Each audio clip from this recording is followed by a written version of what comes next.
جو تم کو نظر آتے ہوں۔ پھر وہ اپنے تخت سلطنت پر جلا افروز ہوا، اور اس نے آفتاب و مہتاب کو ایک قانون کا پابند بنایا۔ اس سارے نظام کی ہر چیز ایک وقت مقرر تک کے لیے چل رہی ہے، اور اللہ ہی اس سارے کام کی تدبیر فرما رہا ہے۔ وہ نشانیاں کھول کھول کر بیان کرتا ہے، شاید کہ تم اپنے رب کی ملاقات کا یقین کرو۔ اور وہی ہے جس نے یہ زمین پھیلا رکھی ہے، اس میں پہاڑوں کے کھونٹے گاڑ رکھے ہیں اور دریا بہا دیے ہیں۔ اسی نے ہر طرح کے پھلوں کے جوڑے پیدا کیے ہیں، اور وہی دن پر رات طاری کرتا ہے۔ ان ساری چیزوں میں بڑی نشانیاں ہیں ان لوگوں کے لیے جو غور و فکر سے کام لیتے ہیں۔ اور دیکھو، زمین میں الگ الگ خطے پائے جاتے ہیں جو ایک دوسرے سے متصل واقع ہیں۔ انگور کے باغ ہیں، کھیتیاں ہیں، کھجور کے درخت ہیں، جن میں سے کچھ اکیرے ہیں اور کچھ دورے۔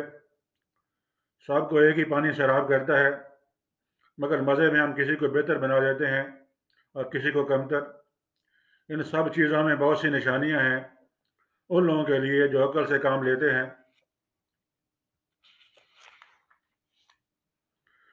اب اگر تمہیں تعجب کرنا ہے تو تعجب کے قابل لوگوں کا یہ قول ہے کہ جب ہم مر کر مٹی ہو جائیں گے تو کیا ہم نئے سرے سے پیدا کیے جائیں گے؟ یہ وہ لوگ ہیں جنہوں نے اپنے رب سے کفر کیا ہے۔ یہ وہ لوگ ہیں جن کی گردنوں میں توق پڑے ہوئے ہیں۔ یہ جہنمی ہے اور جہنم میں ہمیشہ رہیں گے۔ یہ لوگ بلائی سے پہلے بلائی کے لیے جلدی مچا رہے ہیں، حالانکہ ان سے پہلے جو لوگ اس روش پر چلے ہیں ان پر خدا کے عذاب کی عبرتناک مثالیں گزر چکی ہیں۔ حقیقت یہ ہے کہ تیرا رب لوگوں کی زیادتیوں کے باوجود ان کے ساتھ چشم پوشی سے کام لیتا ہے، اور یہ بھی حقیقت ہے کہ تیرا رب سخت سزا دینے والا ہے۔ یہ لوگ جنہوں نے تمہاری بات ماننے سے انکار کر دیا ہے کہتے ہیں کہ اس شخص پر اس کے رب کی طرف سے کوئی نشانی کیوں نہ اتری۔ تم تو محض خبردار کر دینے والے ہو، اور ہر قوم کے لیے ایک رہنما ہے۔